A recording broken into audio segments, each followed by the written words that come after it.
ছোটবেলা থেকে নিজেকে যেখানে আবিষ্কার করা, নিজেকে যেখানে গুছিয়ে নেওয়া, মানিয়ে নেওয়া, ফুলের মতো আস্তে আস্তে করে বড় হওয়া, সব কিছুই যেন কীভাবে বিলীন হয়ে যায়।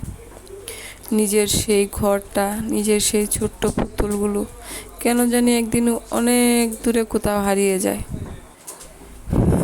যে মানুষটা ছোট থেকে ফুলের মতো আদর করে বড় করে, যে মানুষের দুটো হাত সব সময় আগলে রাখে, যে মানুষের ডাকে পুরো বাড়িটা মাতিয়ে ওঠে ছোট্ট একটা শব্দে মা, সেই মেয়েটাও একদিন বড় হয়ে পরের ঘরে চলে যায়। নিজের বলতে পরে আর কোনো কিছুই যেন আর নিজের থাকে না, সব কিছুই যেন আস্তে আস্তে নিজের থেকে দূরে সরে যায়।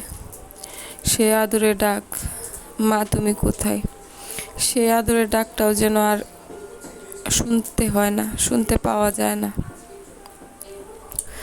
যে দুটো হাতে এত বড় করে, এত আদর, এত স্নেহ, এত মায়া, এত মমতা, সেই দুটো হাতে আবার অন্য দুটি হাত তুলে দেয়।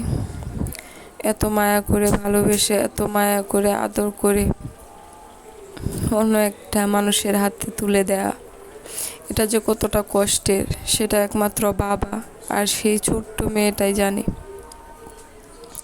সেই অনুভূতি আসলে কাউকে বোঝানোর মতো না। বলছি আমার ছোট বোনের কথা। সেই ছোটবেলা থেকেই ফুলের মতো করে বড় করে তোলা মেয়েটাও আজকে বড় হয়েছে। আজ বাদে কালকে পরের ঘরে চলে যাবে।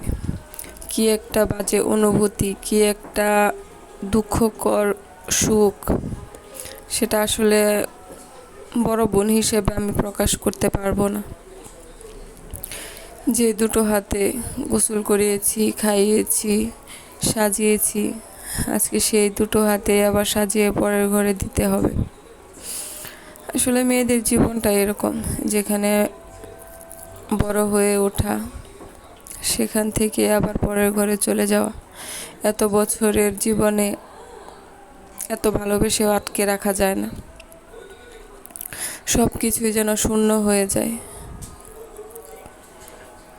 আজকের বাবার ঘরের মেয়েটাও কালকে বাবার ঘরের মেহমান হয়ে যাবে, ভাবতেই কেমন জানি অবাক লাগে। আজকে যেই ঘরে সে থাকবে, কালকে সেই ঘরটা নীরবে পড়ে থাকবে। সেই জিনিস, সেই আসবাবপত্র যেমন আছে তেমনই থাকবে, শুধু সেই মেয়েটাই থাকবে না। কি অদ্ভুত নিয়তি, কি অদ্ভুত খেলা সমাজের। তবুও সুখে থাক, সুখী হোক। আল্লাহ হাফেজ।